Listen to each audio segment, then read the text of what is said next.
For the deadlift, this is going to be a very hamstring intensive exercise, at least how we're going to do it. So for this one, we're going to be hinging the hips. And what that means is you can think of just pushing your butt out, pushing your glutes out as if there's a wall behind you. You're just going to keep going as far as you can.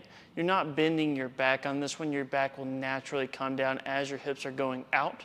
You're going to keep pushing your hips out as far as you can. You should feel a stretch in your hamstrings, especially if your hands are down. Go as far as you can. If you start feeling your back bend, that means you've gone too far. Bring it back up just a little bit and instead start bending the knees just a little bit. We want to try and minimize the knee bend as much as possible and just keep it all in the hips. Bend your knees till you grab bar, straighten the knees, and bring the hips forward.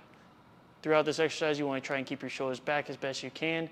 Try and keep your back in a neutral stance, but we don't want to round it out. It can be helpful to have a strong chest, look at something a little bit higher, but generally try and keep the neck at a neutral position, keeping the shoulders back. We want to keep our hands around shoulder width, if not a little bit further, keeping our feet inward. The ideal focus is on the hamstrings, so we want to go slow on the way down, allow that hamstring stretch, really feel the tension, and we want to stay in that tension for as long as we can.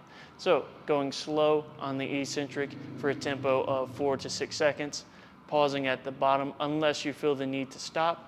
On the way up, we're not thinking about bringing the weight up, we're thinking about thrusting the hips forward and our back will naturally come up. Just keeping the shoulders back, big, huge chest, and we're going to be exhaling on the way up, inhaling on the way down.